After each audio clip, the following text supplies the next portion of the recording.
arsala rasulahu bil huda wa dinil haq liyuzhirahu 'ala dini kullihi wa kafa billahi syahida. Asyhadu an la ilaha illallah wahdahu la syarikalah wa asyhadu anna Muhammadan abduhu wa rasuluhu la nabiyya ba'dah.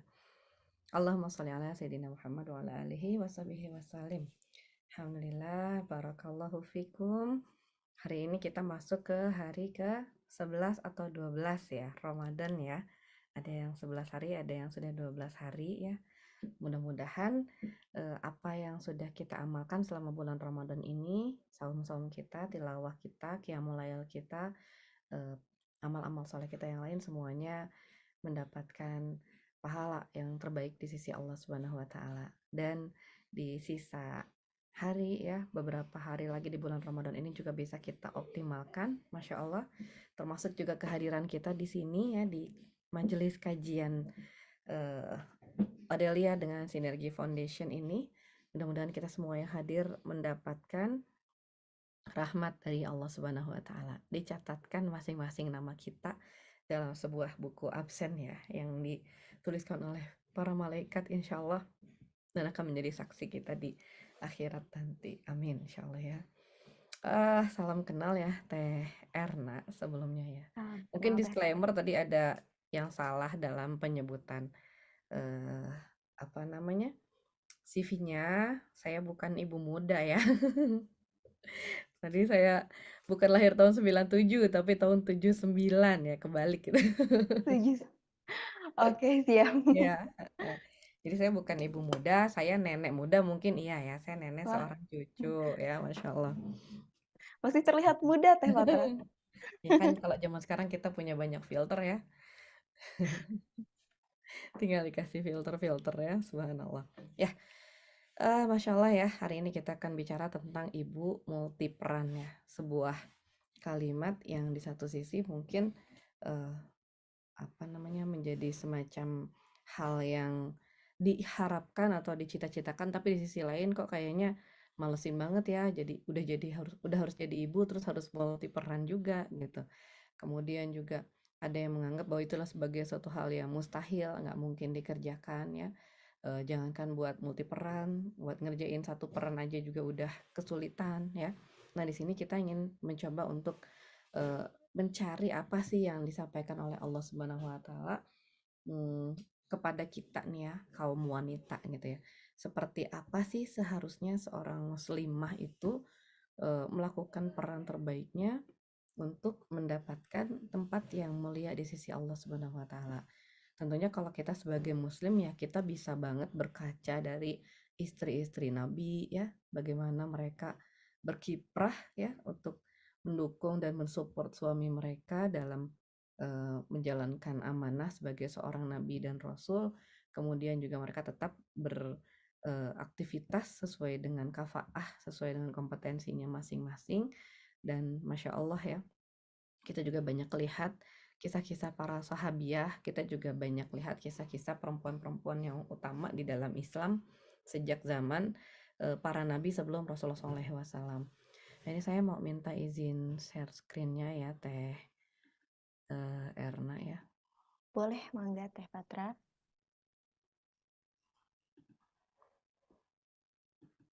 Nah, kita bicara tentang perempuan ya di dalam Islam ya. Sebetulnya kalau kita ngomongin perempuan itu biasanya kan di mana-mana tuh ya, perempuan itu seringnya dianggap sebagai warga kelas 2 ya. Kadang-kadang kita ngomongin perempuan ya, ada jagoannya gitu yang laki-laki, terus yang perempuan itu cuman sebatas cameo aja, cuman sebatas orang yang perlu diselamatkan sambil teriak-teriak gitu ya. Cuman sebatas orang yang jadi penghias aja atau jadi hiburan aja gitu. Nah, di sini Allah Subhanahu wa taala ya memberikan satu pemahaman yang utuh ya kepada seorang muslimah, tapi sayangnya masih belum banyak ya muslimah-muslimah itu yang tahu seharusnya mereka itu menjadi apa sih gitu ya di dalam aktivitas kehidupan di dunia sebagai bekal untuk mencapai akhirat nanti gitu ya. Akhirnya karena mereka banyak nggak paham ya tentang kodrat fitrah mereka sebagai seorang perempuan, khususnya sebagai seorang muslimah, banyak sekali stereotip, banyak sekali serangan-serangan ya kepada persepsi seorang muslimah tentang dirinya sendiri gitu. Sehingga membuat banyak orang-orang muslim yang menganggap remeh wanita muslimah. Bahkan wanita muslimah itu sendiri juga akhirnya kehilangan jati dirinya ya, menganggap bahwa mereka tuh tidak lebih seperti apa yang dipersepsikan orang lain terhadap seorang muslimah ya. Nah, di sini kita lihat ada beberapa hal yang paling banyak mendapatkan serangan ya, persepsi-persepsi dari seorang muslimah yang membuat seorang muslimah itu akhirnya nggak bangga lagi menjadi seorang muslimah gitu ya. Seorang muslimah misalnya sering digugat ya bahwa kamu itu cuman perempuan gitu ya, warisan kamu itu cuman setengah bagian dari laki-laki misalnya gitu. Kemudian persaksian seorang muslimah yang hanya setengah ya, jadi kalau kita mempersaksikan sesuatu buat laki-laki itu dibutuhkan 1 orang saksi, buat perempuan itu dibutuhkan 2 orang saksi gitu ya. Itu juga menjadi sesuatu yang eh, dijadikan senjata oleh mereka-mereka yang tidak suka kepada Islam untuk menghajar perempuan-perempuan muslimah, membuat mereka itu merasa ya mungkin karena kamu itu secara intelektualitas kurang sehingga di dalam Islam kamu itu persaksiannya hanya setengah gitu ya daripada seorang laki-laki. Kemudian juga para wanita ini sering diganggu dengan eh, persepsi mereka tentang hijab gitu. Jadi bagaimana mereka menggambarkan hijab itu sebagai lambang terorisme gitu ya. Hijab itu sebagai lambang patriarkis, keterbelengguan seorang perempuan ya, bahwa perempuan muslimah itu tidak bisa bebas dalam berekspresi, tidak bisa bebas dalam berfashion gitu ya, tidak bisa bebas seperti orang-orang barat atau orang-orang non muslim ya, karena mereka harus tertutup, harus terlindungi ya oleh hijabnya. Kemudian juga secara pergaulan ya, perempuan muslimah itu sering dibilang orang-orang yang tidak bebas karena harus selalu menjaga pergaulannya, tidak boleh berikhtilat, tidak boleh bersentuhan gitu ya, tidak boleh bergaul bebas, nggak boleh dugem, nggak boleh pergi ke tempat-tempat maksiat dan seterusnya gitu ya. Sehingga dikatakan bahwa perempuan muslimah ini benar-benar kaku ya, terganggu kebebasannya gitu. Dalam hal pekerjaan juga banyak yang menganggap bahwa perempuan muslimah ini tidak bisa mengerjakan banyak pekerjaan-pekerjaan yang bebas seperti perempuan-perempuan lain ya di luar sana gitu ya, bahwa dengan hijabnya, dengan keterbatasan pergaulannya, maka para perempuan ini tidak bisa berkiprah bebas dalam pekerjaannya. Dan juga tentang poligami ini juga paling banyak ya diserukan gitu ya untuk merusak persepsi seorang muslimah tentang dirinya sendiri gitu ya, bahwa seorang perempuan kalau dalam Islam itu harus rela dimadu, harus rela dipoligami gitu ya, harus berada di bawah hegemoni kaum laki-laki dan seterusnya. Akhirnya kesalahan-kesalahan persepsi yang tidak diperbaiki ini yang terus-menerus disuarakan ya melalui medsos, melalui public figure gitu, melalui hal-hal yang sifatnya viral, membuat para muslimah ini enggan ya mempelajari Islam gitu. Ada rasa takut kalau seorang perempuan ini menjadi seorang wanita solihah gitu ya. Kalau wanita solihah itu berarti nggak bisa ngapa-ngapain, harus nurut sama suaminya, harus mau dimadu gitu ya, harus mau pasrah aja gitu ya, nggak usah diapa-apain aja harus mau gitu ya. Ini ya kesalahan-kesalahan persepsi membuat mereka akhirnya udahlah daripada saya jadi wanita muslimah, lebih baik saya mencari cara-cara yang lain gitu ya, mengikuti barat lah gitu, memiliki pola-pola pemikiran yang menurut mereka lebih logis dan lebih realistis gitu ya. Dan hal itu yang akhirnya menyebabkan para muslimah ini terkungkung dalam kesalahan persepsi yang menyebabkan mereka itu masuk ke dalam keterpurukan gitu ya. Jadi mereka nggak jelas lagi hidupnya ya, mereka kadang-kadang ada yang tetap pakai jilbab tapi minum minuman keras gitu ya. Nauzubillah, ada yang berkerudung tapi aborsi misalnya ya, karena tadi mereka menganggap bahwa ajaran-ajaran Islam itu terlalu menyulitkan bagi mereka gitu ya, terlalu membatasi potensi-potensi dan harapan-harapan mereka gitu ya. Nah, akhirnya mereka juga tidak segan-segan melakukan kemaksiatan ya. Tidak heran misalnya di antara wanita-wanita muslimah ini banyak yang menjadi perempuan penggoda misalnya ya. Walaupun dia seorang perempuan berhijab tapi tetap berlenggak-lenggok menampilkan auratnya, mengganggu laki-laki yang bukan muhrimnya dan seterusnya gitu. Dan ini akhirnya membawa kepada kehancuran. Dan tentunya kehancuran ini yang sangat diharapkan oleh orang-orang yang tidak suka ya kepada Islam gitu. Karena cita-cita mereka untuk menghancurkan para wanita muslimah itu tercapai ya. Dan kita tahu ya bahwa suatu bangsa itu ya bisa besar, bisa maju sebuah peradaban itu kalau perempuannya tangguh ya, kalau perempuannya kuat gitu. Kita lihat ya, saudara-saudara kita di Palestina sana, bagaimana anak-anak berusia yang masih sangat-sangat muda di bawah 10 tahun ya, dalam kondisi mereka kesakitan, dalam kondisi mereka tidak memiliki pakaian, tidak memiliki tempat tinggal, tidak memiliki makanan, tapi mereka masih berbondong-bondong gitu ya untuk mengikuti kelas-kelas tahfiz ya. Mereka masih berhusnuzon kepada Allah Subhanahu wa taala. Mereka masih sangat cinta gitu ya kepada Islam, dan mereka masih sangat cinta kepada Palestina dan Al-Aqsa gitu ya. Sesuatu yang mungkin nggak kebayang ya oleh orang-orang yang tinggalnya aman, tentram, nyaman di Indonesia sini gitu ya. Dari sini kita lihat bahwa teman-teman di Palestina itu ya mereka sering sekali menceritakan bagaimana tangguhnya perempuan-perempuan Palestina ya. Bagaimana perempuan-perempuan Palestina ini memiliki fisik yang sangat luar biasa ya, sehingga satu orang mereka itu bisa melahirkan itu sampai 8 orang ya, ada yang sampai 13 orang, ada yang bahkan sampai 15 orang. Dan Masya Allah ya, di Palestina ini satu hal yang cukup sering ditemui dibandingkan daerah-daerah lain itu adalah kelahiran anak-anak kembar lebih dari 2 gitu ya. Jadi kembar 2, kembar 3, kadang-kadang kembar 5 gitu ya, itu Masya Allah gitu. Dan kita tahu bahwa mereka itu hidup tanpa khadimat, mereka itu hidup tanpa fasilitas yang memadai seperti kita di sini gitu ya. Bahkan sebelum agresi pun gitu ya, sebelum penyerangan Israel pun mereka sudah berada dalam segala keterbatasan. Tapi mereka itu Masya Allah ya, sangat kuat gitu. Sampai suatu hari saya ketemu sama seorang syekh ya, beliau seorang hafiz ya, beliau cerita bahwa dia adalah kalau nggak salah anak ke-8 dari 13 bersaudara gitu ya. Pokoknya lebih dari 10 gitu. Terus dia itu hafal Quran di usia 12 tahun ya. Dan dia bilang bahwa di antara kakak-kakaknya dia itu yang paling lambat hafal Quran gitu ya. Jadi kalau kakak-kakaknya yang lain itu hafal Quran tuh sebelum usia 12 tahun. Nah, dia baru 12 tahun karena dia bilang saya ini orangnya agak bandel katanya. Masya Allah ya. Sebandel-bandelnya anak Palestina yang diasuh oleh seorang ibu Palestina gitu ya, itu bisa hafal Quran di usia 12 tahun. Masya Allah ya. Ini yang apa namanya, yang kita ingin fahami, kok bisa sih gitu ya seorang perempuan setangguh itu, kok bisa sih seorang perempuan sekuat itu ya. Saya selalu ingat dulu almarhum Yoyoh Yusroh ya, ketika beliau bercerita suatu hari beliau mendapatkan kesempatan untuk berkunjung ke pengungsian ya di Palestina. Beliau ditanya ya di Palestina itu, anti sudah hafal berapa juz Al-Quran. Waktu itu Ustazah Yoyoh dengan apa namanya, cukup bangga gitu ya mengatakan saya sudah hafal 20 sampai 25 juz Al-Quran ya. Dan kemudian uh, beliau malah ditegur ya oleh umahat-umahat di Palestina itu gitu ya.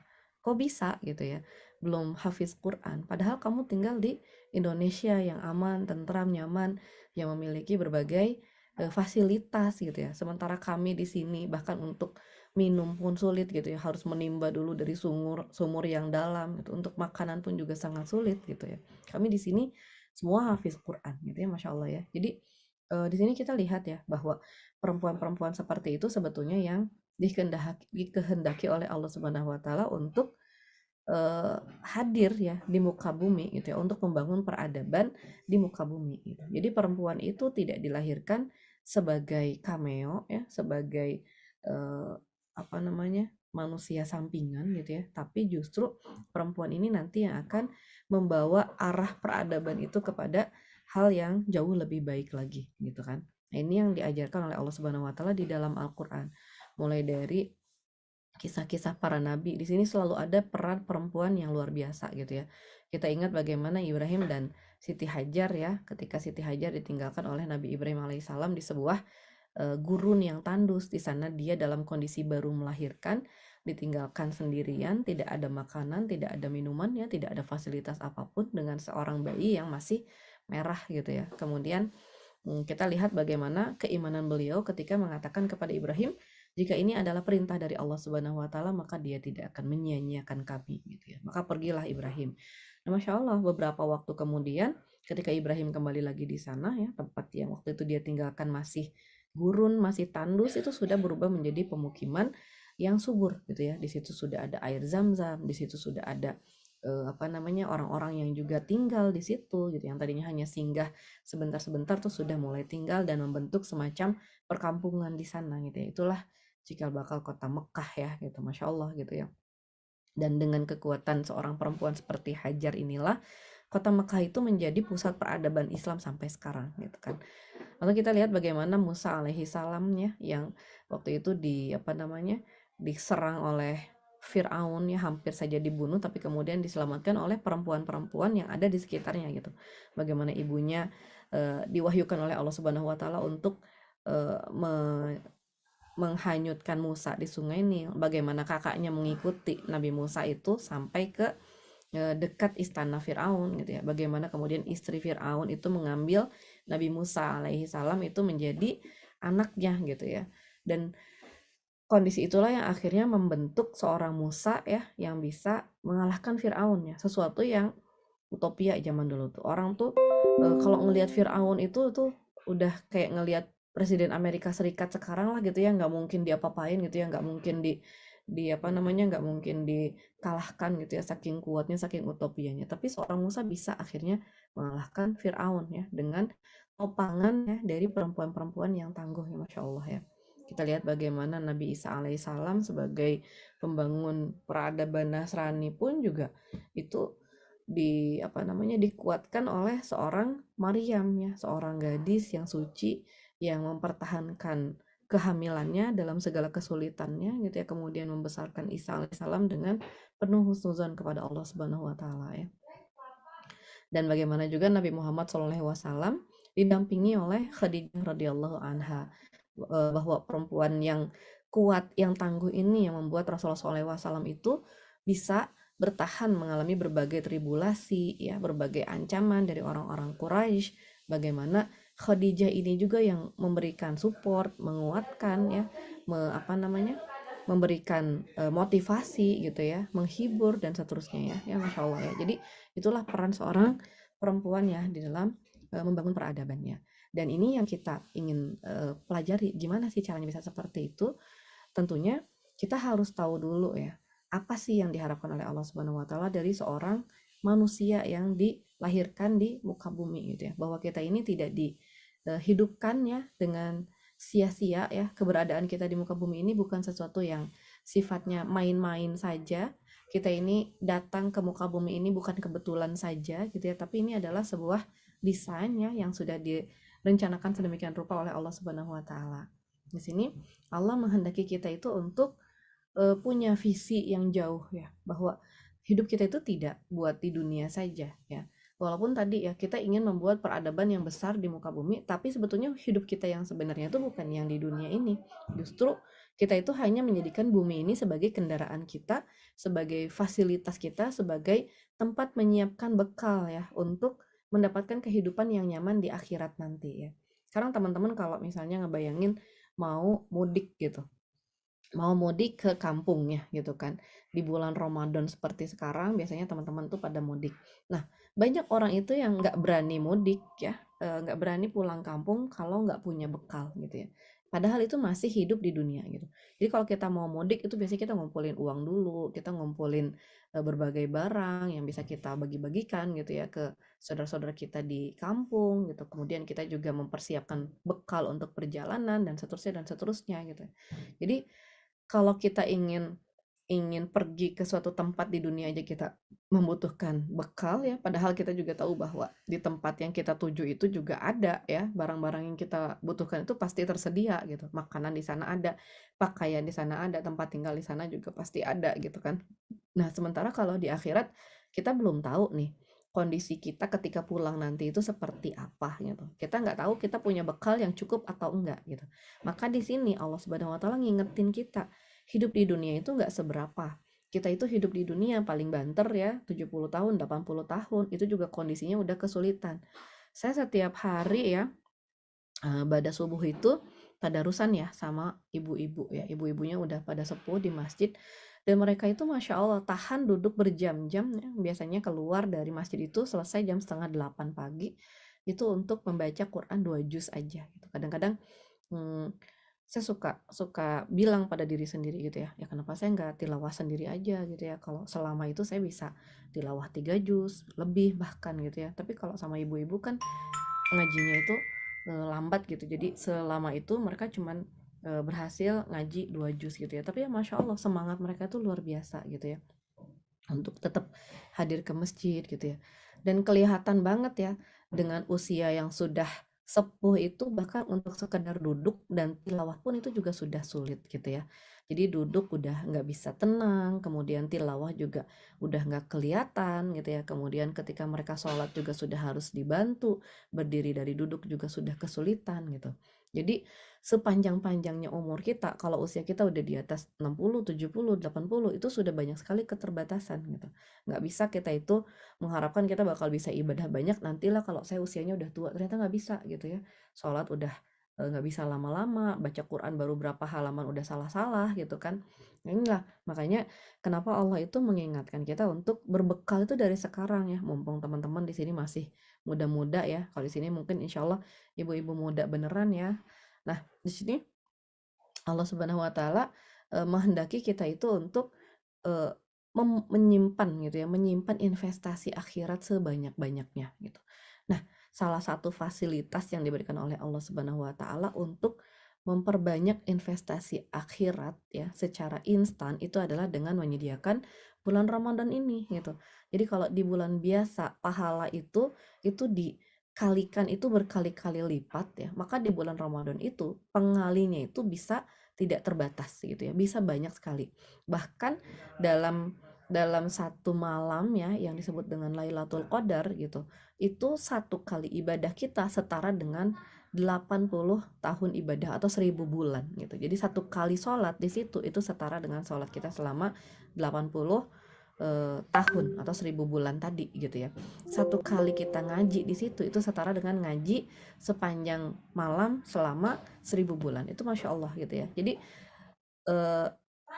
Rasulullah tuh sampai wanti-wanti rugi banget kalau kita itu keluar dari bulan Ramadan yang penuh dengan fasilitas dan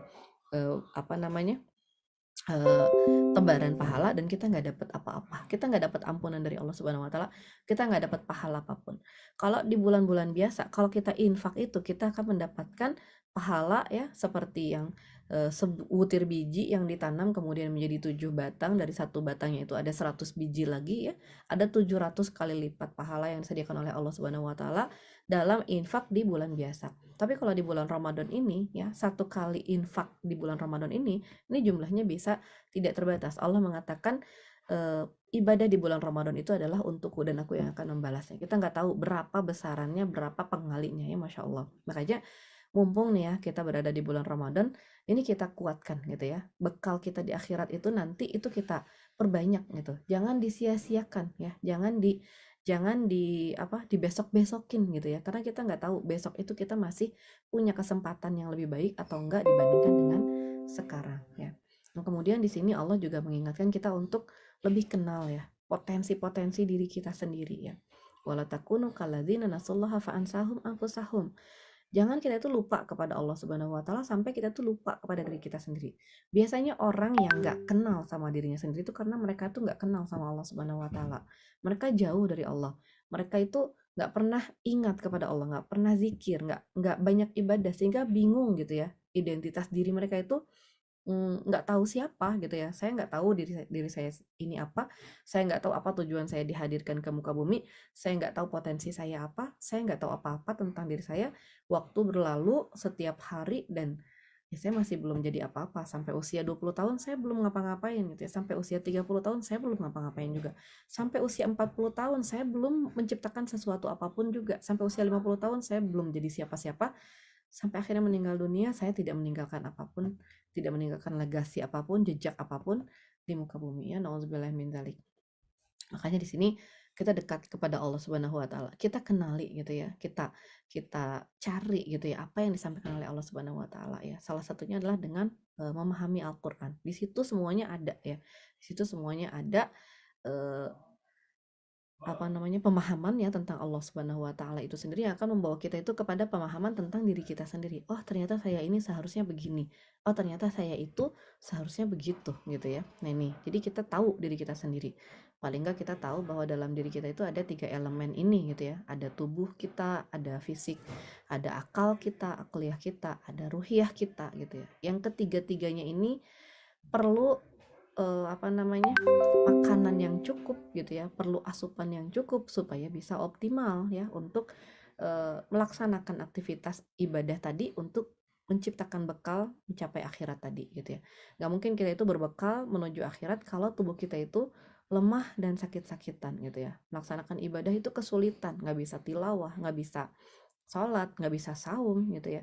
Kita juga akan kesulitan masuk ke dalam menciptakan bekal untuk di akhirat nanti masuk ke dalam surga kalau akal kita nggak jalan gitu ya. Jadi kita nggak bisa ngebedain amalan mana sih yang harusnya kita lakukan, amalan mana yang harus kita prioritaskan, amalan mana yang harus kita dahulukan, amalan mana yang seharusnya nggak kita kerjakan, itu kita nggak bisa bedain gitu ya. Kita nggak paham ya dengan apa yang diajarkan oleh Allah Subhanahu wa taala. Akhirnya kita ngerasa bahwa hidup kita itu begitu stressful, penuh tekanan, banyak amanah, tapi semuanya nggak ada yang berhasil kita kerjakan gitu. Aduh ya, kita juga akhirnya jadi kacau. Tubuh kita sakit-sakitan, ilmu kita nggak nyampe gitu ya. Akhirnya secara ruhiyah kita terganggu gitu ya. Adalah istilah mental health lah gitu ya, mental illness lah.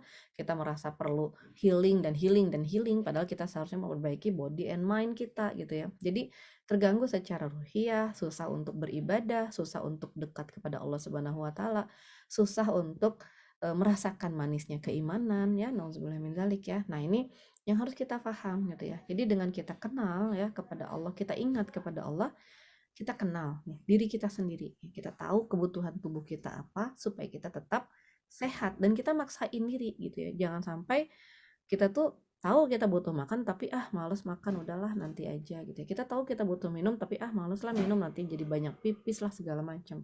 Kita tahu kita butuh istirahat tapi kayaknya lebih enak nonton streaming segala macam ya. Nah, ini yang membuat kita akhirnya nggak bisa memanage diri kita sendiri. Kita tahu kita butuh ilmu, tapi kita terlalu malas ya untuk mencari ilmu. Malas banget ikut kajian gitu ya. Kalaupun ikut kajian maunya yang sambil tidur-tiduran aja gitu ya, yang sambil leyeh-leyeh aja, nggak mau yang serius-serius duduk berhadapan dengan ustadznya misalnya gitu ya.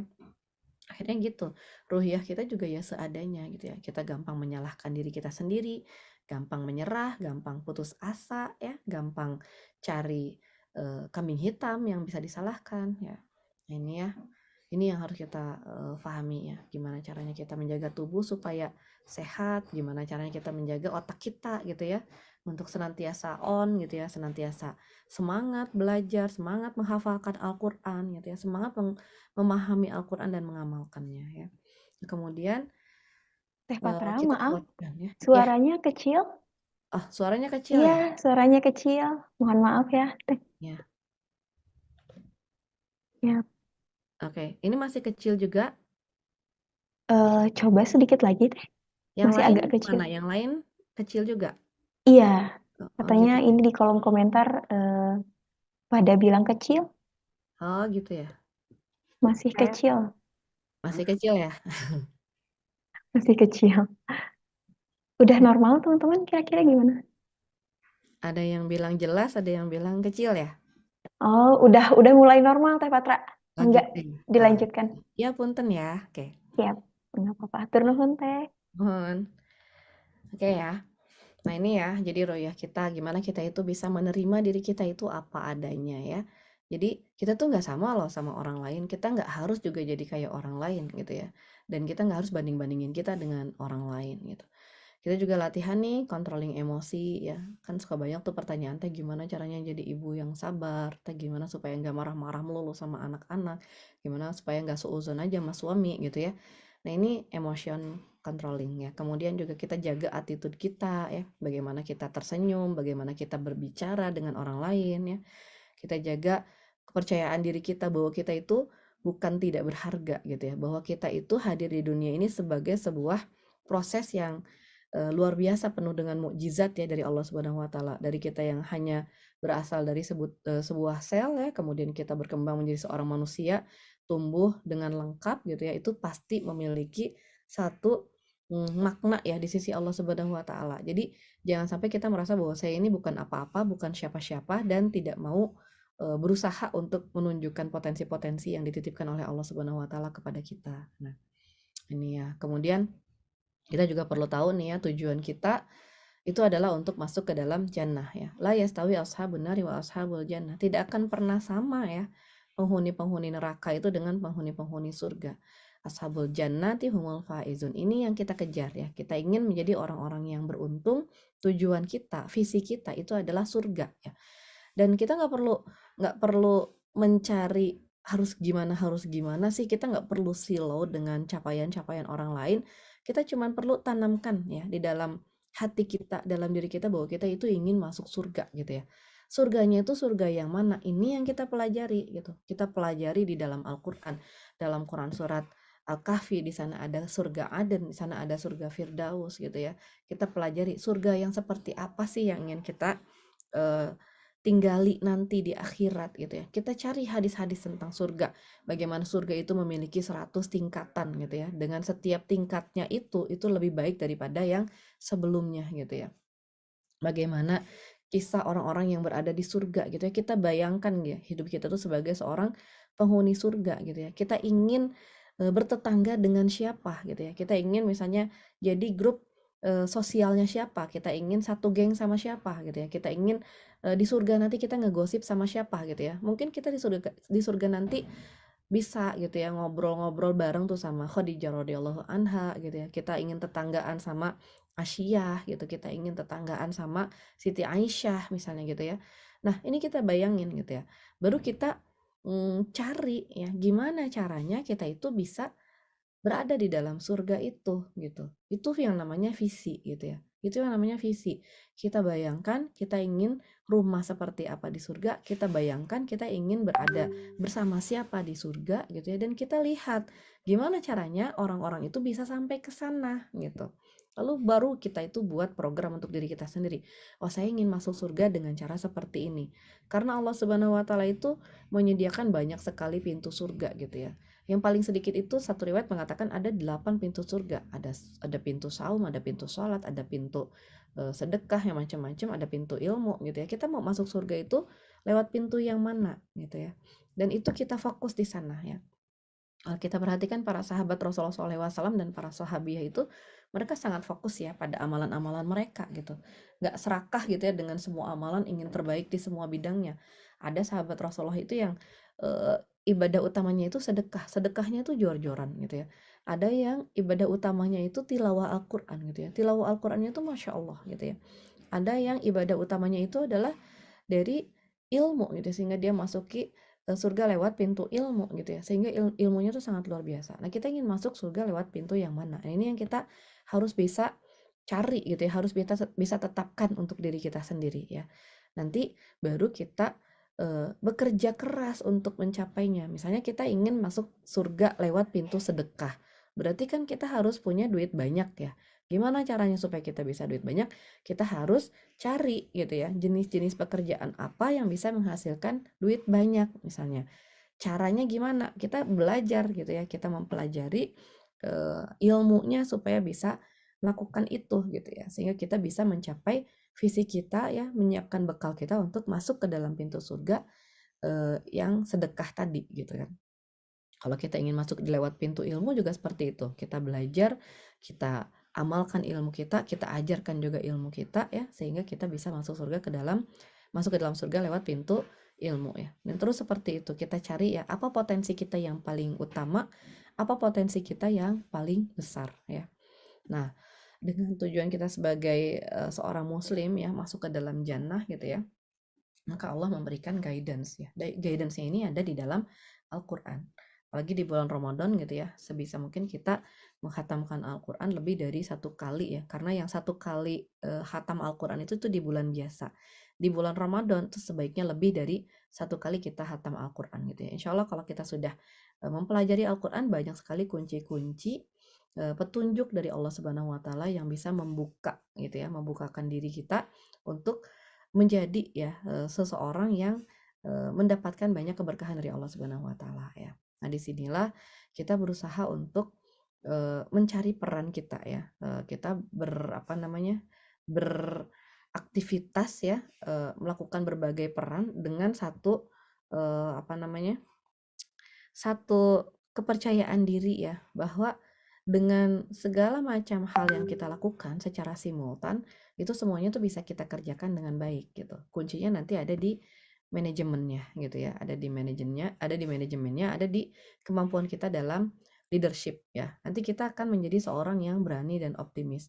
Amanah-amanah apapun yang sampai kepada kita, itu akan kita terima dengan lapang dada, dengan penuh keikhlasan, dengan penuh keberanian gitu ya. Misalnya kita harus menjalankan multi peran ya. Kita sebagai seorang anak yang berbakti kepada orang tua kita sebagai seorang istri bagi suami kita sebagai seorang ibu bagi anak-anak kita, dan kita juga sebagai seorang anggota masyarakat ya. Itu peran-peran itu semuanya membutuhkan waktu ya. Peran-peran itu semuanya membutuhkan kompetensi gitu ya. Tapi kita berani gitu ya. Kita berani ambil peran itu. Nanti kita akan atur peran-peran mana yang harus didahulukan, peran-peran mana yang nanti bisa menjadi pengikut gitu ya. Jadi ada yang namanya prioritas amal ya. Kita pahami itu bagaimana kita memprioritaskan amal-amal yang sifatnya fardu atau wajib itu diduluin gitu ya. Yang fardu itu kalau itu fardu ain itu lebih dulu lagi gitu dibandingkan dengan yang fardu kifayah ya. Nanti kalau sudah yang fardunya kita kerjakan, kita bisa kerjakan yang sunnah gitu. Kalau yang sunnahnya sudah kita kerjakan yang mubah gitu. Nah, kebanyakan kita itu akhirnya tidak bisa mengerjakan multi peran karena terlalu sibuk mengerjakan pekerjaan-pekerjaan yang mungkin makruh gitu ya, mungkin mubah bahkan mungkin makruh gitu ya, sehingga nggak sempat ngerjain yang sunnah, nggak sempat ngerjain yang wajib misalnya gitu ya. Kayak misalnya banyak di antara kita yang habis waktunya itu untuk scrolling media sosial ya, ngeliatin berita-berita yang nggak penting, nonton short gitu ya, atau nonton streaming atau apapun juga itu ya nggak penting gitu ya. Yang mungkin mubah-mubah aja gitu ya. Bahkan mungkin makruh kalau misalnya ternyata gara-gara itu kita jadi nggak bisa ngerjain yang lain. Kita nggak sempat tilawah, kita nggak sempat menghafalkan Al-Quran gitu ya. Bahkan meninggalkan yang wajib, kita nggak sempat cari ilmu gitu ya, kita nggak sempat belajar gitu ya. Nah, ini yang kita harus paham gitu, jangan sampai kebanyakan ngerjain yang mubah, kita malah jadi nggak bisa ngerjain yang sunnah, bahkan yang wajib gitu kan. Termasuk juga dalam pekerjaan-pekerjaan yang lain gitu, kayak misalnya pekerjaan-pekerjaan rumah tangga ya, kalau bisa kita kerjakan yang cepat dan gampang, ya sebisanya kita kerjakan itu gitu ya, jangan cari yang susah-susah gitu ya. Kayak misalnya ada kisah seorang seorang ustadz gitu ya, suatu hari bilang gitu ya sama istrinya, wahai istriku gitu ya, sekali-kali tolonglah masakin sayur nangka gitu kan, sayur gudeg gitu ya, sayur gudeg nangka. Karena si istri ini ingin menjadi seorang istri yang taat gitu, maka dia buatkanlah gudeg nangka itu ya buat suaminya. Dari subuh dia udah belanja gitu ya, cari nangka, karena nangka ini termasuk jenis makanan yang langka gitu ya, jenis makanan yang langka dan jarang ada di pasar, jadi harus pagi-pagi banget nyarinya gitu ya. Kemudian harus direbus gitu ya sampai beberapa kali proses supaya menghasilkan makanan ya, hidangan yang lezat gitu ya, dibumbuin dengan repot, dikasih santan segala macem gitu ya. Akhirnya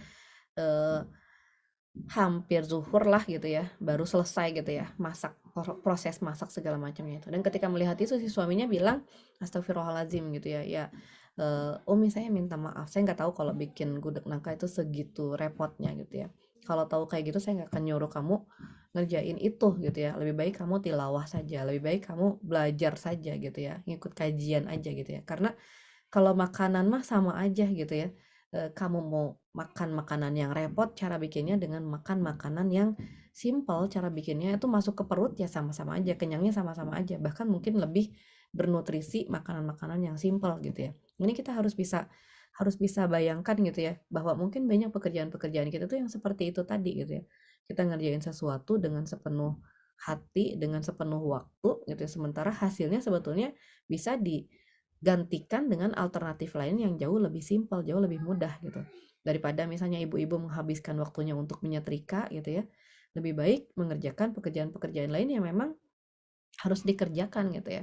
Jadi kayak misalnya ngerjain tadi gitu ya, menghafalkan Al-Qur'an, belajar belajar ilmu-ilmu yang lain gitu. Nah, ini kita harus bisa berani gitu ya mengatakan tidak, berani mencari apa namanya?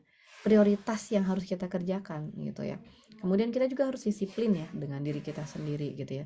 Kita harus mau belajar mengerjakan sesuatu itu sampai selesai gitu. Jadi kalau ngerjain sesuatu itu harus tuntas gitu ya, kita disiplinkan diri kita, ketika kita memulai sesuatu, maka kita juga harus menyelesaikannya gitu ya.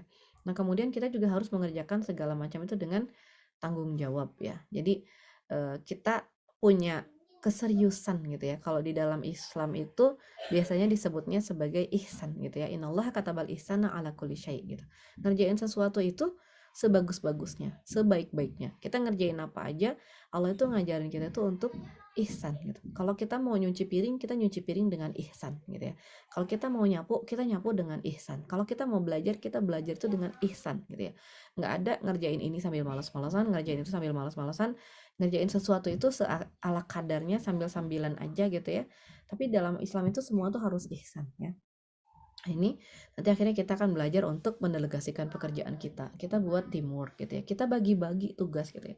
Kalau memang bikin gudeg nangka itu sedemikian sulitnya, kita berikan saja, kita delegasikan saja kepada orang yang memang profesinya itu membuat gudeg nangka gitu ya. Sehingga itu menjadi lebih bermakna gitu buat dia gitu ya. Sementara yang lain itu bisa mengerjakan pekerjaan-pekerjaan yang lain lagi yang tidak bisa dikerjakan oleh orang lainnya lagi. Jadi di sini ada teamwork gitu ya, ada kerjasama, ada pembagian tugas gitu ya, ada pembagian kedisiplinan, ada pembagian peran ya dalam kehidupan, sehingga setiap orang itu bisa bahu membahu gitu ya, saling membantu dalam menyelesaikan perannya masing-masing. Nah, kalau sudah seperti ini, insya Allah kita punya 1, 2, 3 peran itu semuanya bisa kita kerjakan dengan apa namanya, paralel gitu ya, secara bersamaan. Saya selalu mengibaratkan ya, amanah-amanah kita yang banyak itu kita umpamakan tuh seperti gerbong kereta api gitu ya. Jadi kita menjadi lokomotifnya, semua amanah yang kita lakukan itu kemanapun kita pergi itu ke bawah semua gitu. Jadi jangan membayangkan 5 aktivitas yang berbeda itu seperti punya 5 mobil yang masing-masing itu butuh satu supir gitu ya. Jadi kalau satu mobil dibawa, yang 4 lainnya tuh nggak kebawa gitu kan. Nah, kita bayangkan kita jadi masinis tadi. Kita pergi kemanapun juga, 5 peran kita yang kita apa namanya, yang kita eh, kerjakan itu semuanya bisa terpenuhi dan terlaksana dengan baik kan gitu ya. Insya Allah kita akan selalu bisa ketemu dengan peran-peran yang seperti itu ya. Nah, mungkin itu dulu sih ya yang bisa saya sampaikan. Nanti mungkin bisa dilanjutkan lebih dalam lewat diskusi ya. Saya kembalikan dulu ke Teh Erna ya. Afwan ya. Baik, siap. Terima kasih Teh Patra yang sudah menyampaikan mungkin insight dan ilmu-ilmunya yang luar biasa sharing dengan kita mengenai menjadi ibu multiperan gitu di peradaban saat ini mungkin seperti itu. Yang saya tadi tandai adalah perempuan itu harus berdaya gitu. Jadi silahkan di sini mungkin ada banyak juga para ibu-ibu juga yang memiliki anak yang ingin berdiskusi dengan Teh Patra, ingin sharing, ingin menanyakan beberapa hal, mungkin dipersilahkan boleh raise hand terlebih dahulu.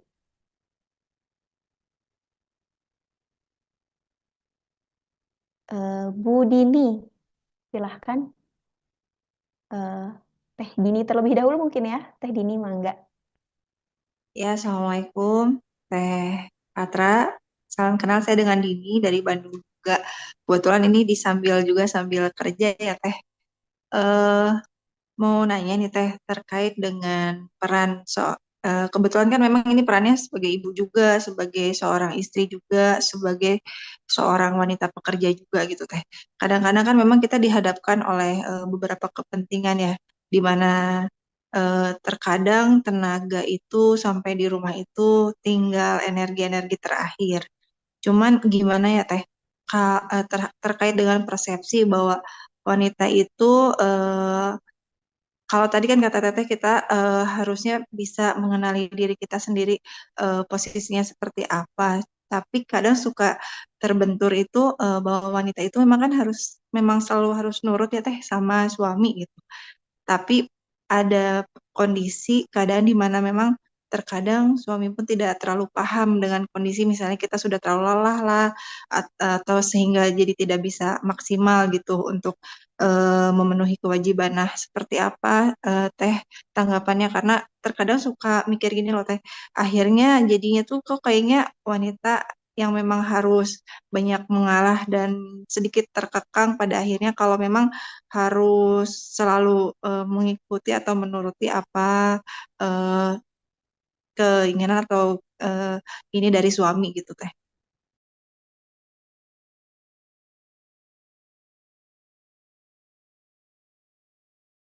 Oke, terima kasih Teh Dini atas pertanyaannya. Mungkin Teh Patra berkenannya untuk dijawab secara langsung atau kita kumpulkan aja dulu sekitar 3 pertanyaan. Kayaknya mending langsung aja ya. Boleh, silahkan Teh Patra.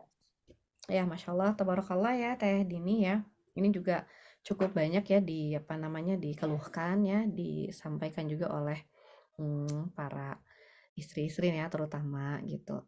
Sebetulnya dari berbagai konsul tuh ya yang masuk terkait dengan peran istri ya, kata kuncinya itu di komunikasi gitu ya. Jadi tadi ketika kita itu tidak bisa menyampaikan ya kepada suami gitu bahwa kita sedang lelah, bahwa kita sedang membutuhkan energi tambahan atau kita butuh istirahat atau apa gitu ya, itu tidak tersampaikan dengan baik, akhirnya jadi muncul prasangka gitu kan, suami menyangka kita begini, kita menyangka suami begitu gitu ya. Nah, ini mungkin nanti kita bisa berlatih untuk memperbaiki ya pola komunikasi.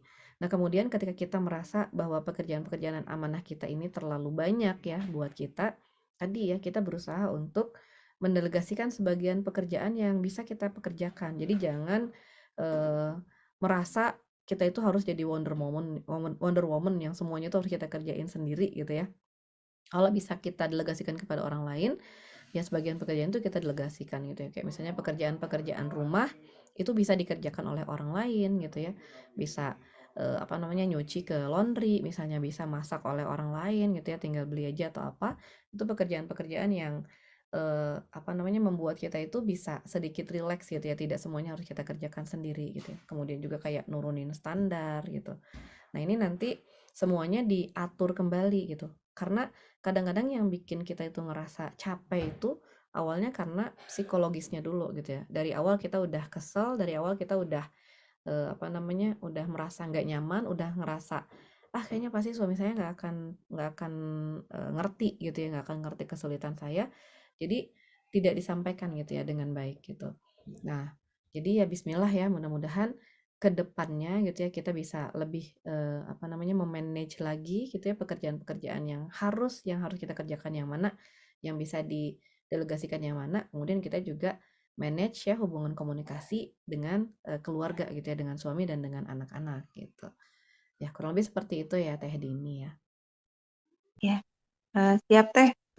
Hatur nuhun nih. Karena kan memang kebanyakan ya wanita itu merasa memang seperti superwoman gitu ya. Banyak juga kan yang bilang A, B, C, D gitu. Semua harus dikerjakan dan mungkin memang betul ya Teh. Jadi artinya tuntutan kita jangan sampai menuntut terlalu banyak juga pada diri kita sendiri. Kalau memang tidak sanggup ya dibagi-bagi tugasnya.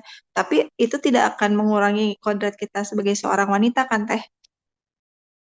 Iya. Ya, emang kodratnya sebagai wanita apa ya? Kodrat kita sebagai wanita ya melahirkan, menyusui itu yang nggak bisa didelegasikan kepada orang lain gitu. Kalau kerjaan-kerjaan yang sehari-hari itu kan nggak semuanya harus dikerjakan oleh wanita ya. Bahkan untuk pekerjaan rumah tangga Rasulullah SAW itu mengerjakannya sendiri gitu. Rasulullah belanja sendiri, Rasulullah menggiling tepung, memasak sendiri gitu ya. Rasulullah menambal pakaiannya sendiri itu bukan pekerjaan wanita gitu. Jadi kesalahan persepsi, kita nggak bisa ngebedain budaya patriarki dengan tradisi yang ada di masyarakat, terus kita nyalahinnya ke Islam bahwa seolah-olah itu jadi kerjaan istri di dalam Islam gitu, padahal nggak harus kayak gitu gitu teh. Siap teh, atur nuhun teh. Ya Iya. sama-sama. Sudah cukup menjawab mungkin ya Teh Dini. Oke, Iya teh, terima insya Allah. Oke, siap. Terima kasih. Mungkin disclaimer di sini waktu tanya jawab kita akan berjalan selama 30 menit ke depan mungkin ya. Jadi silahkan untuk sahabat-sahabat semuanya yang sekiranya masih ada pertanyaan, boleh untuk raise hand dulu. Mungkin yang selanjutnya di sini sudah ada yang raise hand lagi, ada Teh Diah Sania. Betul. Mangga Teh Diah, Ya Teh, makasih silahkan. banyak kesempatannya. eh ya Bu Patra mau tanya ada 2 pertanyaan. Yang pertama adalah biasanya kalau kita menerima amanah itu mungkin kan satu persatu datangnya ya. Yang jadi pembina komunitas inilah atau apalah gitu itu satu-satu. Nah itu kerasa so far so good. Nah itu tantangannya adalah ketika masing-masing amanah itu membutuhkan kita menghandle-nya itu dalam waktu bersamaan gitu. Kadang kan kita nggak tahu ya, pas yang acara ini pas lagi ada pembukaan ini, pas yang acara itu pas lagi ada ketemuannya gitu. Yang acara ini pas lagi ada trouble-nya itu jadi kayak pernah nggak sih Teh ngerasain yang kayak burnout? Saya sendiri juga kurang paham ya batasan burnout itu seperti apa. Jadi kayak yang aduh yang ini belum ini terus ditelepon dari yang ini gitu belum selesai. Belum lagi kalau ada ujian sakit. Kalau udah sakit tuh ya udah kan bahkan kita tuh nggak bisa buka handphone sama sekali. Nah itu eh, gimana cara mensiasatinya gitu agar tetap berdaya ya dalam kondisi-kondisi yang mungkin tidak ideal seperti itu. Terus yang kedua terkait dengan batasan antara ujian atau teguran itu Teh Patra ini saya masih harus belajar banyak ini ya. Jadi ketika kita memerankan amanah-amanah publik gitu ya, itu kan identik kita harus mengurusi umat gitu ya. Dan suatu saat ketika kita diuji dari anak kita gitu ya, entah fisik, entah emosionalnya gitu, di mana kita bisa membedakan bahwa oh ini karena kamu sibuk ngurusin di luar nih gitu itu kan berarti kan kayak teguran ya ini diuji dengan anakmu gitu atau eh, iya iya sebenarnya nggak ada masalah gitu dengan amanah itu tapi memang ini ujian aja gitu untuk menguji apakah kamu memang benar-benar bisa istiqomah kah gitu di sini meskipun ada ujian di dalam rumah tanggamu gitu. Agak bingung nih memang saya sudah on the track atau ada memang yang harus saya perbaiki gitu itu yang gimana ya Teh ya. Terima kasih Teh sebelumnya. Terima kasih Teh Dia. Mungkin selanjutnya Teh Patra Mangga mau menjawab. Ada 2 pertanyaan mungkin ya Teh di sini. Satu mengenai pekerjaan dalam satu waktu dan yang kedua batasan ujian dan teguran. Mangga Teh Patra, Iya, silahkan. Masya Allah ya. Barokallah ya Teh Diah ya. Mudah-mudahan apa yang dilaksanakan, apa yang dikerjakan itu senantiasa menjadi sumber keberkahan ya dalam aktivitas dan kehidupan keluarga Teh Diah juga. Masya Allah. Satu hal ya yang perlu kita syukuri ya ketika Allah Subhanahu wa Ta'ala memilih kita untuk menjalani berbagai peran gitu ya. Bahkan walaupun tadi kadang-kadang ada rasa burnout jadi kayaknya ngerjain segala macam ke kita sampai overwhelm ya semua itu harus kita kerjain barengan gitu. Tapi satu sisi yang pertama kita syukuri dulu gitu ya. Karena ketika Allah mencintai seorang hamba, maka dia akan mempekerjakannya gitu ya. Dulu guru ngaji saya itu selalu wanti-wanti. Kalau kita itu dalam keadaan yang sakinah gitu ya, dalam artian sakinah ini terlalu tenang, nggak ada kerjaan, nggak ada yang harus nggak ada yang bikin kita sibuk, nggak ada yang bisa bikin kita panik gitu ya, nggak ada yang harus membuat kita itu pergi keluar atau apa. Kita harus mempertanyakan diri kita sendiri gitu. Kenapa Allah tidak mempekerjakan saya gitu ya? Apakah saya kurang layak ya di mata Allah untuk mengerjakan sesuatu sementara orang lain sibuk. Nah, jadi kalau kita sibuk itu, masya Allah, tabarakallah, keberkahan insya Allah akan berada bersama kita. Amin gitu ya. Kemudian Imam Syahid Hasan Al-Banna juga pernah mengatakan bahwa urusan-urusan itu hanya bisa diselesaikan oleh orang-orang yang sibuk gitu ya. Dan memang iya, biasanya ngerjain segala sesuatu itu lebih cepat dikerjain sama orang yang sibuk dibandingin sama orang yang nggak punya kerjaan gitu ya. Entah gimana kalau orang yang nggak punya kerjaan itu ngerjain apa-apa tuh nggak beres aja gitu ya, nggak selesai-selesai gitu. Padahal kalau sama orang yang sibuk itu bisa beres gitu ya. Nah, ketika kita berada dalam kondisi tadi merasa bahwa segala sesuatu itu bertumpukan ya, Mungkin yang perlu kita lakukan pertama kali itu adalah menarik nafas panjang dulu gitu ya.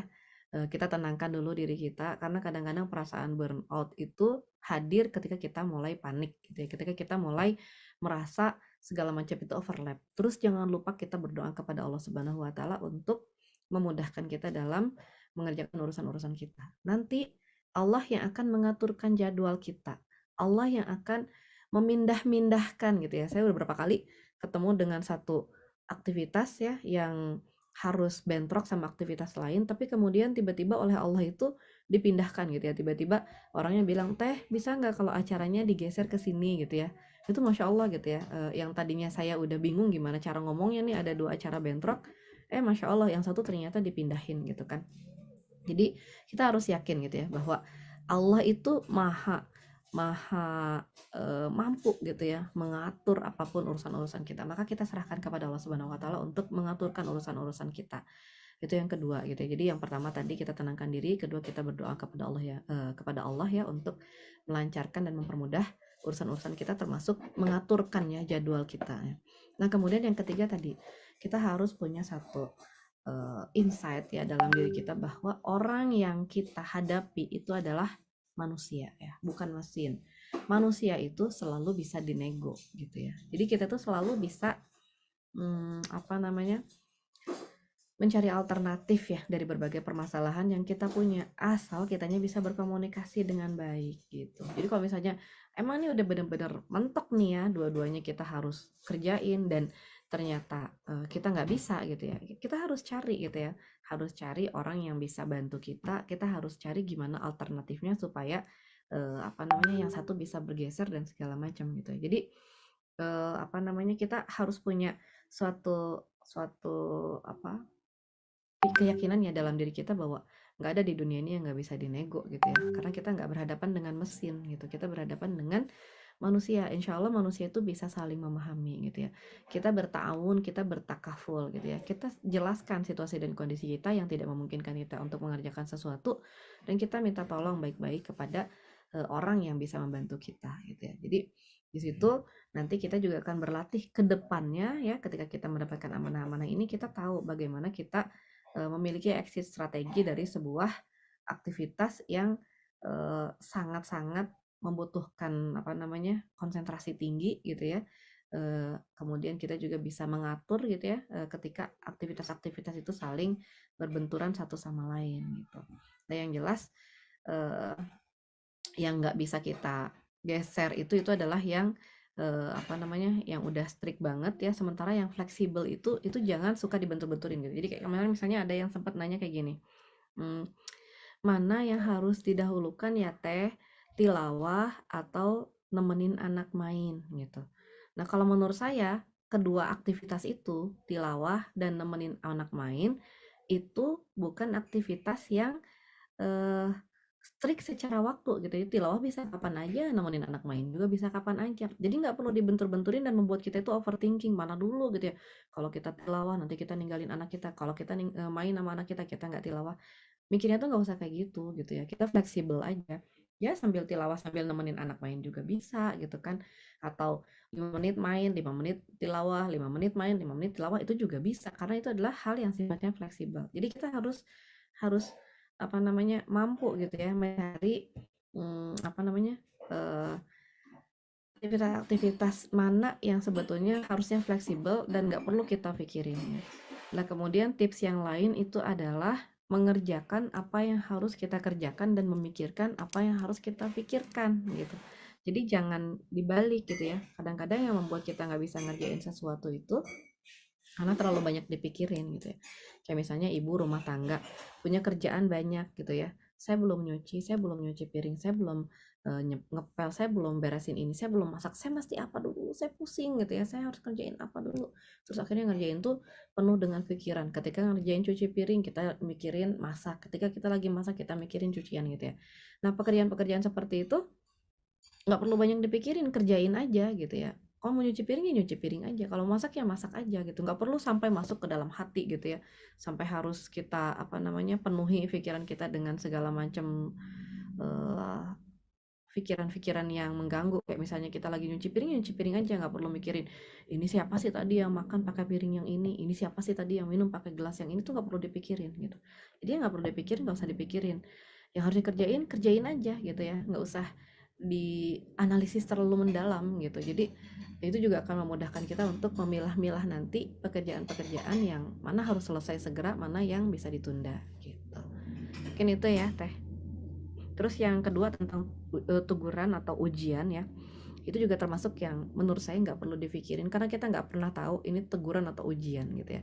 Jadi itu dua-duanya kita apa namanya, kita hadapi aja gitu ya. Kalau misalnya kita berhadapan dengan sesuatu daripada dipikirin itu teguran atau ujian, ya udah istighfar mah tetap gitu ya. Siapa tahu memang kita ada salah, sabar mah iya gitu karena mungkin ini ujian gitu. Jadi dua-duanya kita terima gitu ya dengan lapang bahwa ini adalah sebuah teguran, kita bersyukur kepada Allah Subhanahu wa taala, kita masih diingatkan bahwa ini adalah sebuah ujian, kita juga bersyukur kepada Allah Subhanahu wa taala, kita diberikan kesempatan untuk naik tingkat gitu ya. Dikerjain aja, nggak usah dipikirin gitu ya, apalagi sampai akhirnya kita lupa gitu ya mengerjakan pekerjaan kita yang lebih utama gitu, saking sibuknya memikirkan ya Allah ini ujian atau teguran, itu nggak usah sampai segitunya ya. Gitu ya mungkin ya. Ya, makasih Teh. Oke, Teh Diah berarti udah cukup menjawab ya apa yang dijelaskan oleh Teh Patra? Udah Iya ya. Teh, jazakillah. Baik, terima kasih kembali. Mungkin untuk selanjutnya ini ada pertanyaan ketiga. Mungkin di sini sudah ada yang raise hand, Teh Patra. Ada Kak Gracia Marcella. Boleh untuk on cam, Kak Gracia. Assalamualaikum, Teh Patra. Halo. Waalaikumsalam, silakan Teh. Waalaikumsalam Teh. Iya, mohon maaf izin nggak nyalahin karena lagi kurang enak badan. Iya, jadi mau tanya sebelumnya mau cerita dulu sedikit bahwa sebelumnya saya adalah seorang pekerja. Saya bekerja di sebuah perusahaan. Kemudian setelah saya punya anak berumur 7 bulan, saya harus berhenti dari pekerjaan saya karena suami saya dipindah tugaskan. Kemudian saya ikut suami, di situ saya merasa hidup saya berubah 180 derajat. Karena biasanya saya bekerja, kemudian saya jadi ibu rumah tangga. Di situ banyak perubahan-perubahan yang terjadi di hidup saya. Saya mulai banyak stresnya gitu. Kemudian saya bilang sama suami, nanti kalau kita balik ke Jakarta, saya mau kembali bekerja. Ternyata setelah balik ke Jakarta, anak saya udah umur 4 tahun, ternyata saya berat meninggalkan anak saya untuk bekerja kembali. Ditambah lagi, ternyata saya punya banyak saingan nih yang lebih muda dari saya gitu. Jadi untuk mencari pekerjaan sedikit lebih susah. Nah, cuma jadinya ketika saya menjalani pekerjaan ibu rumah tangga ini, saya jadi setengah-setengah Teh. Saya tidak bisa menerima diri saya ketika saya berpikir bahwa harusnya saya bisa lebih sukses nih dari ini. Harusnya karir saya bisa, kalau saya kemarin gak ikut suami, karir saya mungkin akan lebih bagus daripada yang sebelumnya gitu. Sementara saya tahu gitu, saya bimbang gitu. Di satu sisi ninggalin anak dengan umur dia yang lagi dalam masa golden age ini juga sesuatu yang sangat sayang sekali kalau saya tinggalkan gitu kan. Tapi dalam hati saya masih ada perasaan saya masih pengen kerja, saya masih pengen bisa berkarir begitu Teh. Bagaimana sih Teh cara menghadapi perasaan seperti ini, karena jatuhnya sekarang body, soul, and mind saya ini udah nggak komplit, self acceptance-nya udah nggak ada, bahkan ada parahnya lagi, saya nggak pernah punya GERD, akhirnya jadi punya GERD, jadi udah psikosomatis gitu Teh. Gitu sih. Terima kasih Teh. Baik, terima kasih Kak Gracia. Mungkin di sini tadi ada cerita dulu ya Teh Patra terkait hal tersebut. Mungkin intinya bagaimana untuk menghadapi situasi tersebut dari cerita yang sudah diceritakan oleh Kak Gracia tadi. Mungkin untuk menjawabnya mangga Teh Patra Dipersilahkan. Insyaallah. Ya, pertama-tama selamat dulu ya buat Teh Gracia Marcella. Anda tidak sendiri ya. Jadi masih ada ribuan ibu lain yang juga merasakan hal yang sama gitu ya. Bahkan mungkin jutaan gitu ya. Ibu-ibu yang lain juga merasakan hal yang sama. Istilahnya kehilangan jati diri gitu ya. Saya ini sebenarnya mau jadi apa sih gitu. Nah, Masya Allah ya. eh, itu adalah sebuah perasaan yang mungkin wajar ya dialami oleh seorang ibu muda gitu ya. Ya, ini ibu muda beneran sih ya, nggak kayak saya tadi diklaim ibu muda padahal bukan ya.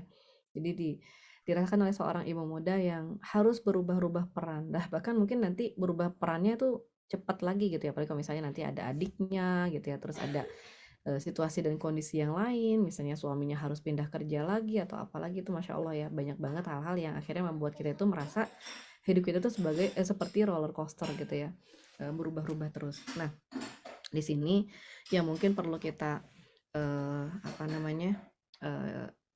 pertama gitu ya, perlu kita sadari dulu adalah penerimaan kita terhadap masa lalu gitu. Jadi tadi ya, apa yang sudah terjadi ya di luar kuasa kita nggak mungkin bisa ubah lagi gitu ya. Kita udah pernah keluar dari kerja, kita udah pernah ngikut suami kita pergi ke sana, nggak perlu berandai-andai karena kita juga nggak tahu apakah iya kalau misalnya kita ngikut itu kita bakal lebih moncer karirnya dibandingkan dengan kalau seperti sekarang misalnya gitu ya. Jadi apa yang sudah terjadi itu jangan dipikirkan lagi gitu, jangan diandai-andaikan lagi, jangan di karang-karang lagi gitu ya. Fokus kita itu merancang apa yang ada di depan kita gitu ya. Fokus kita itu merancang apa yang akan kita kerjakan. Nah, sekarang kita perlu paham ya, Teteh misalnya dengan kondisi punya seorang anak ya. Apa yang Teteh bayangkan tentang diri Teteh di 5 tahun yang akan datang gitu ya. Saya selalu ngajak teman-teman itu untuk ngebayangin ya. Paling nggak mereka punya tujuan, punya target, punya misi apa gitu ya di 5 tahun ke depan ya. Misalnya 5 tahun ke depan anaknya Teteh tuh udah usia 9 tahun gitu ya. Kita ngebayangin anak kita tuh udah kayak gimana gitu ya. Oh, di usia 9 tahun saya ngebayangin anak saya tuh udah hafal berapa juz Al-Qur'an, anak saya itu udah bisa berapa bahasa gitu ya. Anak saya tuh udah nguasain matematika sampai mana, anak saya tuh udah baca buku sains berapa, itu kita punya satu bayangan gitu ya. Termasuk juga buat diri kita sendiri. 5 tahun lagi itu saya udah menjadi seorang perempuan dengan penghasilan berapa. Saya udah menjadi seorang perempuan dengan ilmu yang bertambah di bagian apa gitu ya. Kemudian kita menjadi seorang perempuan, seorang istri yang seperti apa bagi suami kita, seorang ibu yang seperti apa buat anak kita gitu ya, dan seorang aktivis masyarakat yang seperti apa bagi masyarakat kita. Itu kita bayangin 5 tahun lagi, tahun 2029 ya, dari sekarang itu kita udah jadi seorang perempuan yang seperti apa. Nanti kita breakdown gitu ya. Kita breakdown berarti gitu ya, kalau kita ingin 5 tahun lagi kita begitu, sekarang kita tuh mulainya dari mana ya. Kalau Teteh misalnya kekeh ingin kerja gitu ya, Teteh mulai aja dengan ngelamar kerja gitu, nggak usah mikirin macam-macam gitu ya. Ngelamar aja dulu, masalah keterima atau enggak kan kita nggak tahu gitu. Kalau keterima berarti memang nanti takdirnya Teteh kerja gitu. Kalau misalnya nggak keterima, nanti kita cari aktivitas yang lain. Jadi daripada dipikirin kalau saya kerja nanti gimana, tapi saya galau, tapi saya pengen, ya lamar aja dulu gitu ya. Ajuin aja lamaran dulu gitu ya. Bahkan bisa jadi kalau misalnya Teteh keterima kerja terus Teteh menolak dengan penuh kesadaran, siapa tahu GERD-nya sembuh gitu, karena ternyata yang Teteh butuhkan adalah validasi bahwa Teteh masih dibutuhkan dalam sebuah lingkungan kerja misalnya, kan bisa jadi seperti itu gitu. Jadi tadi yang seperti saya bilang, apa yang harus kerjain aja dulu, apa yang jangan terlalu banyak dipikirin gitu ya. Apa yang harus dipikirin emang harus dipikirin gitu ya. Nah, jadi nanti gitu ya, sesudah kita mengerjakan apa yang harus kita kerjakan, Teteh udah ngelamar kerja gitu ya, baru sambil Teteh pikirin gitu ya, kalau misalnya saya nggak keterima kerja, plan B-nya apa gitu, apa yang harus saya kerjakan supaya saya bisa mendapatkan penghasilan sesuai yang saya harapkan tadi gitu ya. Apa yang harus saya kerjakan supaya saya bisa menjadi seorang muslimah perempuan seperti yang saya inginkan tadi di tahun 2029 tadi gitu ya. Kalau saya ingin ngafalin Quran, berarti saya mulai dari sekarang. Kalau saya ingin menguasai bahasa asing, berarti saya sekarang langsung daftar kursus gitu ya. Kalau saya ingin mendapatkan satu keterampilan, satu sertifikasi, berarti sekarang saya ikut gitu ya kursusnya, saya ikut ujiannya gitu ya, saya ikut sertifikasi gitu. Jadi kerjain aja apa yang bisa kita kerjain. Nanti kalau udah kayak gitu, baru kita mikirin teknisnya gitu ya. Gimana ya kalau nanti saya harus keterima kerja, anak saya nanti sama siapa gitu ya. Itu urusannya teknis gitu kan. Apakah si anak itu mau dimasukin daycare kah? Apakah kita akan cari babysitter lah? Atau misalnya kita mau titipin ke saudara, titipin ke pembantu atau ke siapa? Itu urusannya teknis gitu. Jadi jangan di apa tadi dibentur-benturkan yang urusan-urusannya apa namanya konsep gitu ya, yang urusan-urusannya visi misi dengan hal-hal yang sifatnya teknis gitu. Yang teknis itu nggak akan pernah selesai cuman dengan dipikirin gitu, harus dikerjain gitu. Makanya kerjain yang harus dikerjain, pikirin yang harus dipikirin gitu. Ya kurang lebih seperti itu Teh. Jadi tadi ya berani, optimis gitu ya. Kemudian bertanggung jawab. Kalau emang keterima nanti harus gimana gitu kan. Itu kita bertanggung jawab. Anak kita gimana nanti itu kita harus bertanggung jawab gitu. Tapi nanti kalau udah keterima baru dipikirin. Kalau belum keterima nggak usah dipikirin dulu gitu. Ya gitu ya Teh ya.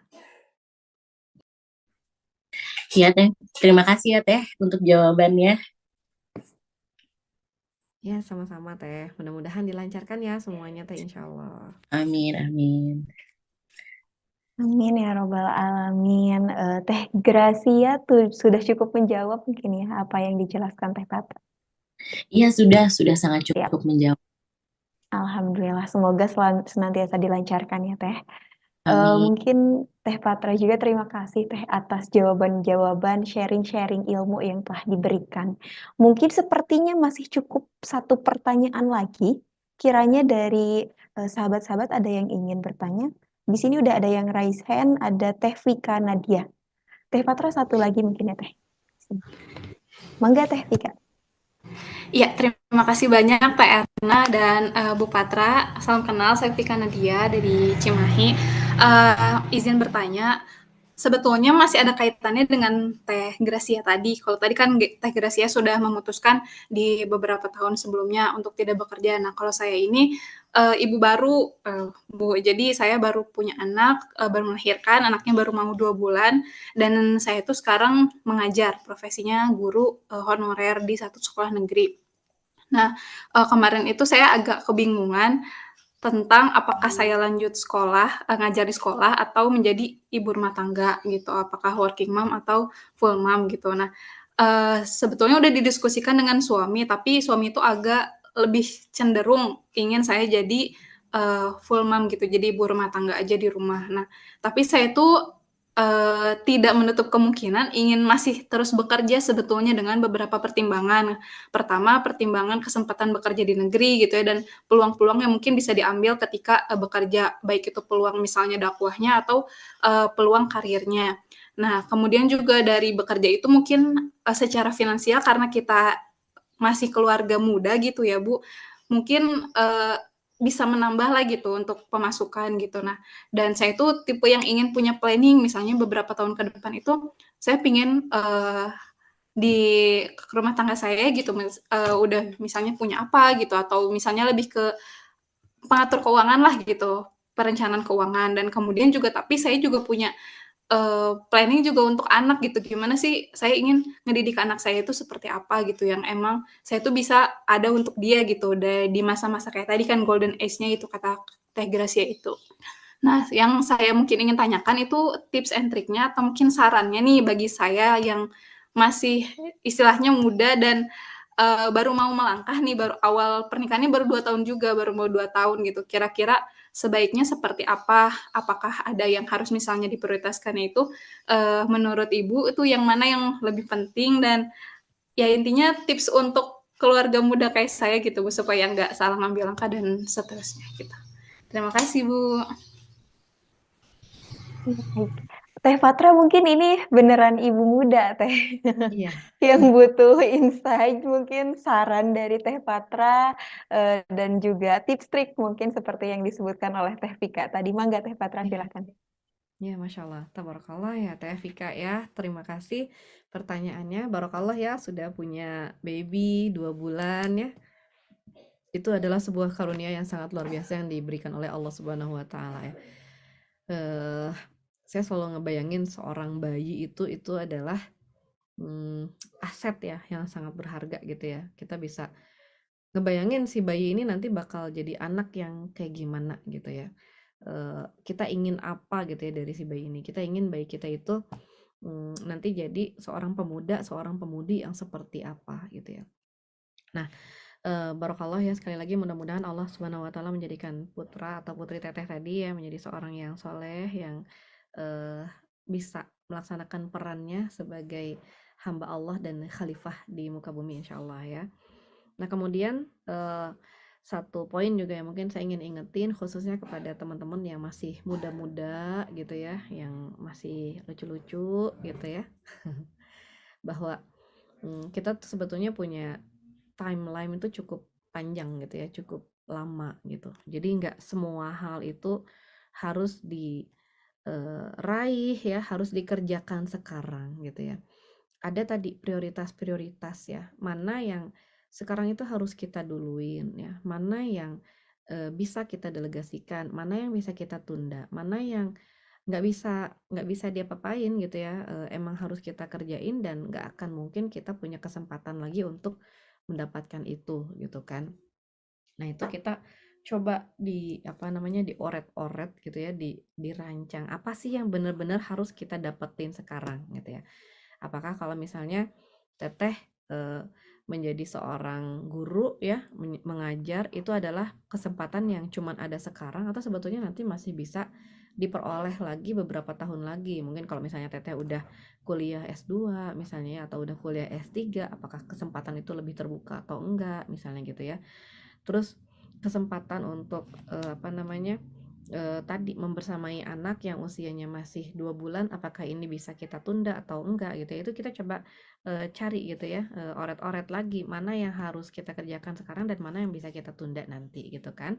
Jadi tadi nggak semua itu harus kita kerjakan sekarang, nggak semua itu harus kita raih sekarang ya. Insya Allah masih banyak waktu, apalagi Teteh masih muda ya, masih banyak banget waktu untuk meraih cita-cita gitu ya.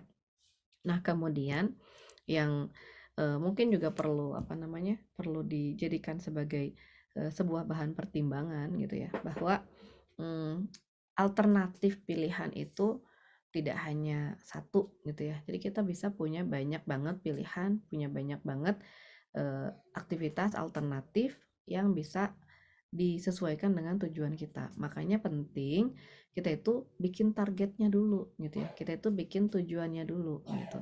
Kayak misalnya tadi tujuan kita atau target kita adalah punya penghasilan misalnya ya.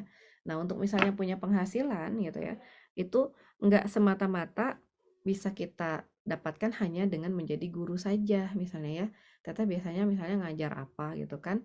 Kalau kita punya kompetensi ya sebagai seorang pengajar, itu kita bisa dapat penghasilan bukan hanya sebagai seorang guru di sekolah aja yang waktunya itu mungkin lebih terbatas gitu ya. Kita bisa ngajar dengan cara-cara yang lebih fleksibel gitu ya. Bisa ngajar bimbel, bisa ngajar online gitu ya. Bisa ngajar privat, bisa ngajar buka kelas-kelas dengan website gitu ya. Sebetulnya cara-cara yang sekarang di zaman modern ini jauh lebih dimudahkan dan dimungkinkan gitu. Kalau zaman dulu orang kayaknya pilihan sangat terbatas ya. Kalau zaman sekarang tuh sebetulnya banyak kesempatan yang terbuka lebar gitu ya. Selama kita mau tadi membuka pikiran kita, open mind gitu ya, membuka insight kita untuk hal-hal yang baru gitu. Insya Allah kita akan ketemu nanti dengan banyak sekali fasilitas yang diberikan oleh Allah Subhanahu wa taala dalam kehidupan kita gitu ya. Kita misalnya tadi bisa ngajar, kita bisa bikin buku, kita bisa bikin tulisan, kita bisa bikin vlog gitu ya. Kita bisa jadi selebgram di bidang pendidikan kita atau apa gitu ya. Itu Masya Allah ya, terbuka banget ya di zaman sekarang. Makanya yang penting itu kita tetapkan dulu ya target-target kita tetapkan dulu tujuan-tujuan kita, baru nanti kita ngobrol lagi misalnya tadi dengan suami gitu ya, kalau misalnya kondisinya sekarang begini, apa saya misalnya nyoba ini dulu gitu. Dan insya Allah ya ketika seseorang itu memiliki kompetensi, punya pengalaman, punya punya kemampuan gitu ya, punya skill yang tidak dimiliki oleh orang lain, usia berapapun kita ya, itu insya Allah akan mudah ya untuk mendapatkan kesempatan-kesempatan yang lain gitu. Jadi jangan khawatir gitu bahwa kalau sekarang saya nggak ngambil kerjaan jadi guru berarti nanti saya nggak akan pernah bisa jadi guru. Nggak, insya Allah ya. Teman-teman itu masih muda banget. Kesempatan itu masih sangat terbuka gitu ya. Kemungkinan untuk belajar, mempelajari hal-hal yang baru itu masih sangat banyak. Yang penting kita fokus dengan tujuan kita coba kuatkan azam kita coba disiplinkan diri kita, menambah mengupgrade ya diri kita gitu ya. Kemudian kita update informasi-informasi yang kita butuhkan. Insya Allah mudah-mudahan kita menjadi pribadi yang jauh lebih baik dibandingkan dengan diri kita sekarang gitu. Ya mungkin gitu ya, mudah-mudahan nyambung ya Teh Fitria ya, Teh Vika ya. Ya, terima kasih Bu. Oke, Teh Vika gimana? Udah cukup atau ada hal lain mungkin sudah? Insya Allah sudah cukup. Terima kasih Teh Erna. Iya, sama-sama Teh Vika.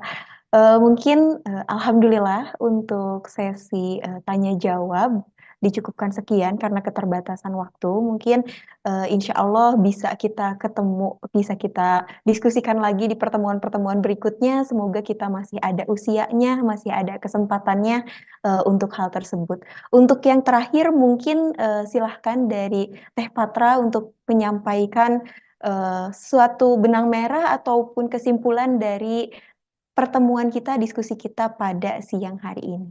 Silahkan Teh Patra. Ya, Masya Allah ya. Jazakillah sekali lagi untuk kesempatannya ya Teh Erna dan teman-teman semua. Semoga dengan kehadiran kita di sini saja itu sudah menjadi satu wasilah ya bagi kita semua untuk mendapatkan bimbingan dari Allah Subhanahu wa taala ya. Apa yang akan kita hadapi di masa yang akan datang mungkin akan lebih berat daripada apa yang kita perkirakan gitu ya. Mungkin akan lebih sulit gitu ya daripada apa yang pernah kita rencanakan. Tapi insya Allah ya dengan bimbingan, dengan bantuan dari Allah Subhanahu wa taala, mudah-mudahan semuanya bisa lebih bisa kita terima dan bernilai ibadah dan pahala di sisi Allah Subhanahu wa taala yang tadi akan menguatkan bekal kita di akhirat nanti. Jangan khawatir ya teman-teman dengan apa yang harus dihadapi gitu ya. Insya Allah semakin tinggi ujian yang diberikan oleh Allah Subhanahu wa taala, kita itu menunjukkan semakin tinggi pula gitu posisi kita di sisi Allah Subhanahu wa taala. Jadi kita terima semuanya dengan ikhlas, kemudian kita juga coba untuk mempelajari ya cara-cara terbaik untuk menyelesaikan aktivitas dan amanah-amanah yang dikaruniakan oleh Allah Subhanahu wa taala kepada kita. Kemudian kita juga berdoa supaya Allah memberikan kelancaran, memberikan kemudahan dan menjadikan semua amalan kita itu sebagai amal soleh ya yang akan menjadi bekal terbaik bagi kita di surga nanti. Mungkin itu aja ya yang saya sampaikan. Barokallah sekali lagi buat teman-teman yang muda-muda dan sangat penuh dengan semangat dan inspirasi ini. Mudah-mudahan keberadaan teman-teman ini akan menjadi nafas segar ya untuk kemajuan peradaban Indonesia di masa-masa yang akan datang. Terima kasih semuanya. Saya mohon maaf ya kalau ada yang kurang berkenan. Sekalian izin pamit juga. Assalamualaikum warahmatullahi wabarakatuh.